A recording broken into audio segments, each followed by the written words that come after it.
Hello नमस्ते, कसे आहात? छान ना? मी पण एकदम मस्त आहे. आज एका मुलाचा प्रश्न आहे. हा खूप जणांचा प्रश्न असेल. घर घ्यायचं का, म्हणजे विकत घ्यायचं का? त्याच्याबद्दल त्यानं सांगितलं. आधी त्याचं वय आहे 28 वर्ष. तो नोकरी करतो पुण्यात. 50,000 पगार आहे. त्याला सगळे असं म्हणतात, आधी घर घे, किमती वाढत चालल्यात, नंतर अवघड होईल, आता घे म्हणून. त्यामुळे त्याला कळेना काय करावं आपण म्हणून. त्यामुळे मला म्हणून काही खूप कळते असं नाहीये, पण जे काही मला पटते, माझे विचार मी मांडणार आहे. आणि तुम्हाला पाहिजे असले तर एक्सेप्ट करा. शेवटी ह्या सगळ्या गोष्टी पर्सनल आहेत. चांगलं झालं, काही प्रॉब्लेम आले तरी आपल्याला फेस करावे लागतात. त्यामुळे स्वतः विचार करा. मी सांगते ह्या गोष्टींवरही विचार करा तुम्ही. तो म्हणतोय डाऊन पेमेंटला त्याचे वडील शेतीचा तुकडा विकून त्याला डाऊन पेमेंटचे पैसे देणार आहेत. मग EMI किती बसेल हा विचार केलाय का? मी विचारलं त्याला. आता पगार आहे 50,000. 25,000 EMI बसलं, ते उरलेले 25,000 भागेल का? ही एक गोष्ट. आणि नुसतं घर घेऊन चालते का? त्याला मग फर्निचर वर्क पाहिजे. फर्निचर वगैरे काय हवं तर आपल्याला करावं लागते. आणि त्याच्याशिवाय मंथली काही एक्सपेन्सेस असतात.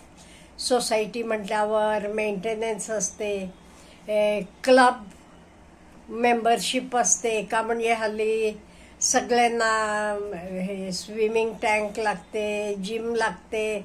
तुम्ही किती वापरता ती गोष्ट वेगळी, पण त्याचं मेंबरशिप तरी आपल्याला द्यायला लागते. त्यामुळे हे सगळ्याचा तू विचार केलायस का, हा पण मी त्याला प्रश्न विचारला. का म्हणजे हे बघा, नंतर नाही ते आपण घर घेतलं, ते नंतर काही आपण फर्निचर वगैरे काही केलं नाही, मित्रांना आणून घर दाखवायला सुद्धा आपल्याला नको वाटते. का? आपल्याकडे फर्निचर नाहीये, हे नाहीये, तो नाहीये म्हणून. त्यामुळे हा सगळा विचार केलाय का, ही एक गोष्ट. ह्याच्यापेक्षा महत्वाचं म्हणजे तुम्ही पुण्यातच राहणार आहात का? उद्या दुसरीकडे कुठेही फॉरेन कंट्रीला असलं तरी तुम्हाला चांगली नोकरी मिळाली की तुम्ही जाणार आहात ना?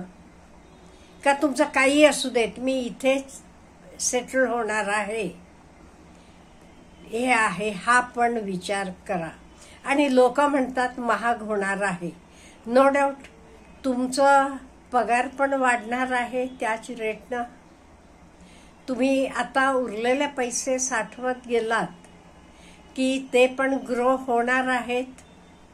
आज आता तुम्ही लोन काढून घर घेता. लोनचं payment at the end of the day किती होते हिशोब घातले का? त्यामुळे हा सगळा विचार करायला पाहिजे.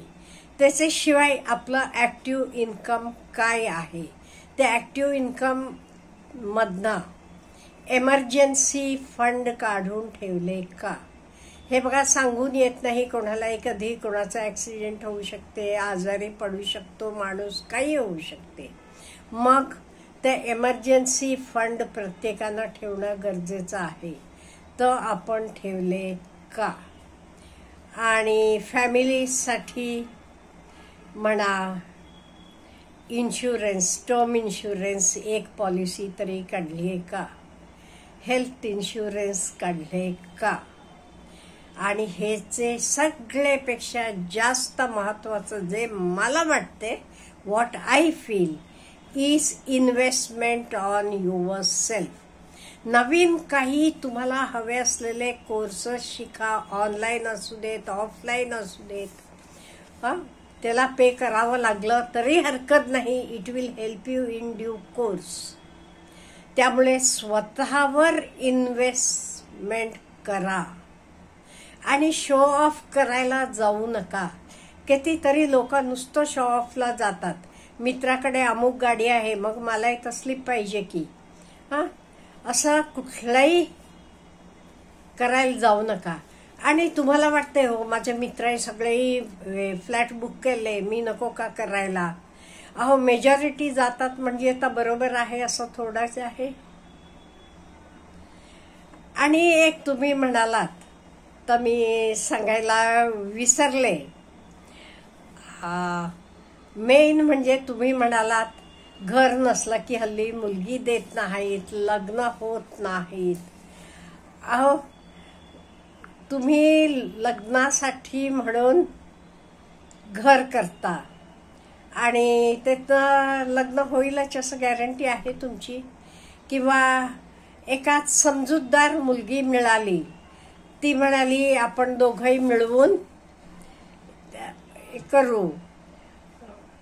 किंवा उद्या तिला वाटलं आपल्याला इथे राहायचं नाही, आपण दुसरे शहरात शिफ्ट व्हायचं किंवा दुसरे कंट्रीमध्ये शिफ्ट व्हायचं, हा विचार केलाय का? त्यामुळे हे सगळे विचार, फक्त लग्न होत नाही म्हणून लोक म्हणतात घर घे, घर झालं की लग्न होते, असं नाही. आणि हे बघा मी सांगितल्यासारखं मेजॉरिटी करतात म्हणजे आता बरोबर आहे असं नाहीये. आणि नुसतं शो ऑफ करून लोकांना मी श्रीमंत आहे असं दाखवण्यातही अर्थ नाहीये. मी सांगू 40पर्यंत जरा सेंटगत, संतागत राहायचं. म्हणजे कुठल्याही नको त्या सवयी लावून घ्यायच्या नाही, व्यवस्थितपणे राहायचं, जरा पैसे साठवून ठेवायचे. आणि तोपर्यंत तुमचं नक्की होणार तुम्ही कुठे सेटल होणार म्हणून. आणि सेटल होताना फक्त तुमच्या मनावर अवलंबून राहत नाही, नंतर बायकोलाही विचारावं लागते. म्हणजे पार्टनर हुएव्हर इट इज, बायको नवरा कोणी, दोघांनी मिळून हा निर्णय घ्यायचा असतो. त्यामुळे हे सगळ्या गोष्टी विचार करायला पाहिजे. अगदी भावनेचे आधारी जाऊन कुठलाही निर्णय घेऊ नका. तुम्ही अगदी पेमेंटमधलं निम्मा घरचे हप्त्याला गेलं की निम्मेतनं तुमचं भागेल का? मग किती ओढ्याताण करायला लागणार आहे. मग आपले मनाला पीस ऑफ माइंड मिळालं नाही ते काय उपयोग? Eight the end of the day काय आपण कशासाठी एवढी सगळी आपली धडपड चालते? आपल्याला सुकून पाहिजे, पीस ऑफ माइंड पाहिजे, शांतता पाहिजे, बरोबर? हे काही आलं नाही, टेन्शन आलं डोक्याला, काय उपयोग ते घराचा? त्यामुळे ह्या सगळ्या गोष्टीत अगदी बारकाईनं विचार करा. त्याच्याशिवाय अनेक पर्याय मी तुम्हाला सजेस्ट करू शकते, तुम्ही विचार करायला हरकत नाहीये. तुम्ही गावाकडे तो शेतीचा तुकडा विकून पुण्यात फ्लॅट घ्यायला निघालाय, त्याचे ऐवजी ते तुमचे शेताचे तुकडेवरच हवं ते तुमचं घर बांधा. अगदी कमीत सुद्धा होईल, जास्त लोन पण काढावं लागणार नाही आणि खूप सोयीचं पण होईल. उलट तुम्ही रिटायरमेंट नंतर किंवा हल्ली कित्येक वेळेला वर्क फ्रॉम होम असते, अशा वेळी निवांतपणे जाऊन बसून तिथून करू शकाल. लग्नासाठी सुद्धा मुलीला दाखवायला होते ना, हो आहे घर, इथे बांधले बघ घर. त्यामुळे हा सगळा विचार करा, भावनेचे मागे जाऊ नका. मुलगी मिळत नाही लग्नासाठी म्हणून मला फ्लॅट घ्यायचा आहे, बिलकुल त्याचे मागे जाऊ नका. नुसतं फ्लॅट घेऊन नाही चालत. पुढे त्याला बरंच फर्निचर म्हणा, अमुक तमुक कामं असतात, पैसे लागतात त्याला. हा सगळा पूर्णपणे विचार करा आणि नंतर तुमचा तुम्ही निर्णय घ्या. Have a good day.